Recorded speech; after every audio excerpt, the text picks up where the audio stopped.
Olivier Dodane, qu'est-ce qu'on dit dans cet ouvrage, Ainsi vêlent les glaciers? C'est d'abord autobiographique. Alors c'est autobiographique et on dit surtout que la vie est belle puisque on se bat pour qu'elle perdure et pour qu'elle continue. Alors, il faut expliquer que ça a été écrit suite à un problème de santé chez vous, c'est ça, mais Absolument. qu'au final, c'est en écrivant qu'on dit des choses et qu'on est en thérapie aussi.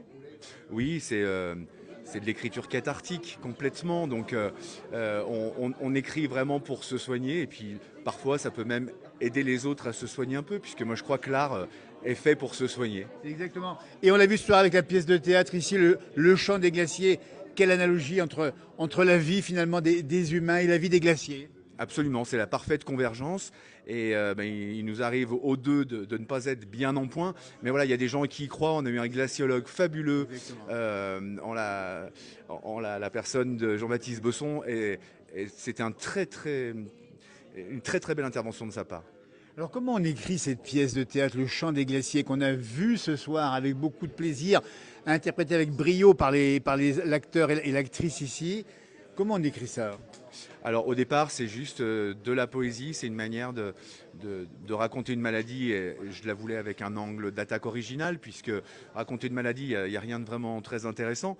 Et le fait justement de trouver ce mauvais âge, qui est à la fois la mort d'un glacier et la naissance dans le monde animal, ça permettait avec le même verbe de parler de la vie et de la mort. Et en fait, cette pièce, enfin le livre à la base ne parle que de la vie et de la mort, et la pièce, eh ben, on a eu la chance que quelqu'un puisse l'adapter parce que c'était pas une mission très très simple.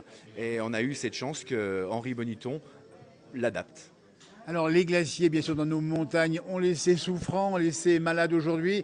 Là encore, votre regard sur ces glaciers qui, dans nos montagnes, Alpes du Nord, là, le pays du Mont Blanc souffre. C'est quoi ce regard? Ben, j'ai un regard, je pense, comme nous tous, puisqu'on est des enfants du pays, un regard particulièrement triste. Et je me dis quand même que voilà, il y a des gens qui se bougent. Ce qu'on a entendu ce soir, c'est pas quelqu'un qui est venu avec des certitudes, c'est quelqu'un qui a des solutions. Mais je pense qu'après, c'est une histoire de combat collectif. Et, euh, et j'y crois. Et enfin voilà, en tout cas, ce qu'on fait avec notre association, c'est une manière d'y croire. Et on voit le verre plutôt à moitié plein. Voilà. Alors le message, hein, Le Chant des glaciers ou encore Ainsi vêlent les glaciers, Olivier Dodane, c'est la vie est belle. C'est oui, vivre la vie et prendre soin de la vie dès que possible.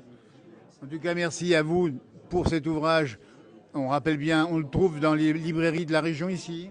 Oui, à la librairie des Aravis, au bureau de tabac de Taloir, puisque c'est là qu'est née l'écriture de ce livre, et puis en ligne sur The Book Edition.